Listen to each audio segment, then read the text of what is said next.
Okay, quick. Which of these English words actually comes from Arabic? Stick around to find out. Welcome to 5 things you didn't know about Arabic.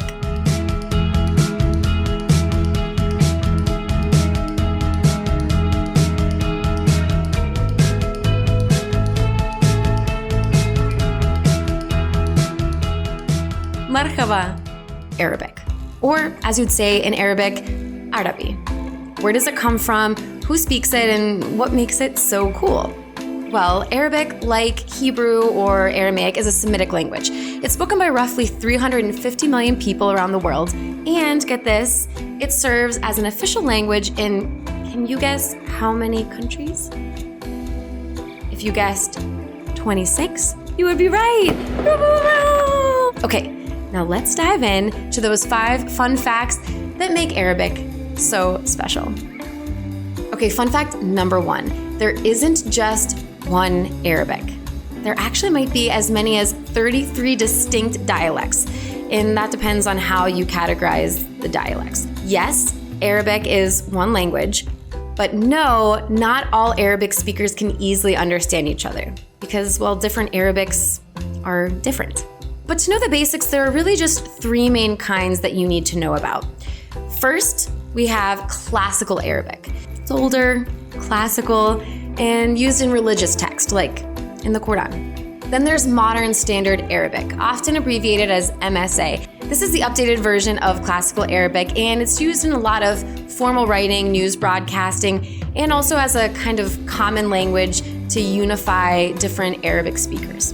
And a little fun fact here, while MSA is an official language in 26 countries, it is the mother tongue of, get this, nobody. That's right. What you'll hear people actually speaking on the streets is the 3rd kind of Arabic. It's called Amiya, and that really kind of means local dialect. So you can have different local dialects as in Iraqi Arabic, Egyptian Arabic, Syrian Arabic, and so on. And I get it, it can be a little daunting at first to try and figure out which kind of Arabic you want to learn. But lucky for you, we have a video to help you with just that predicament. Fun fact number 2, going left is right. I'm sorry, what? Yes, Arabic is written from right to left. And if you ever forget this, just look to punctuation, because commas and question marks are actually flipped. They're mirrored to adjust to that right to left flow.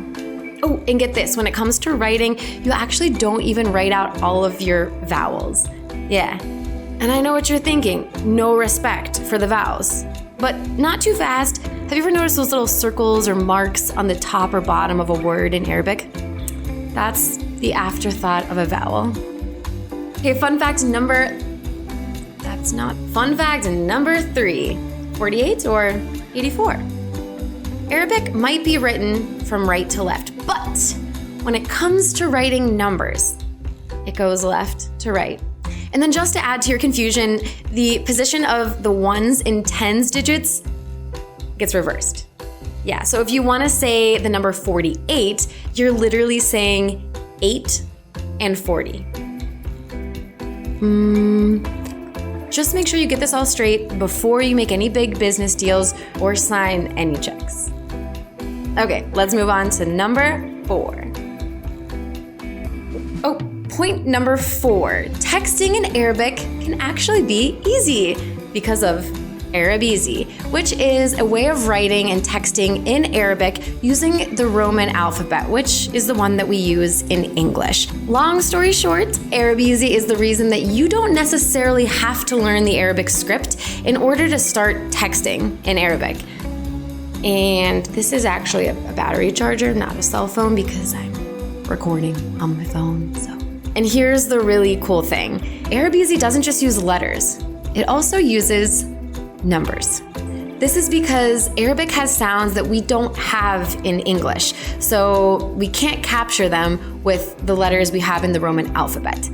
For example, there is no letter in the Roman alphabet to represent the special guttural Arabic sound.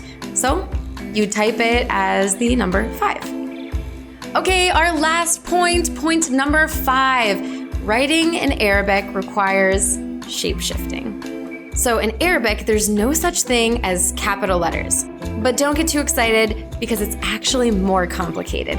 Instead of having 2 variations of every letter, as is the case with capitals and lowercase, Arabic has 4 versions of every letter. Why 4? Well, unlike languages like English, which give you the option to write in cursive or in print, Arabic is always a cursive language. So the shape of a letter actually changes depending on where it's placed in the word. And that's where we get the 4 variations of each letter, because the shape of the letter changes depending on if it's the beginning, the middle, or the end of the word, or if it's isolated all by itself. Shape-shifting letters makes Arabic a pretty magical language. Before we end, I have to share with you which of these words has an Arabic origin. The answer is all of them! I think it's this. Well, my friends, that is it for today's video of 5 things you didn't know about Arabic. And if you're feeling inspired to learn some Arabic, then check out the link that we have waiting for you in the description. It's Tamango Language's Levantine Arabic course, which is the most widely understood dialect that you'll hear out and about. And really special, we offer 4 different dialects of Arabic. So we have Egyptian Arabic, we have Iraqi Arabic, the Levantine Arabic, and Modern Standard Arabic. If you liked today's video, give us a like and subscribe to the channel. We'd love to have you. Ma'i salami. Bye.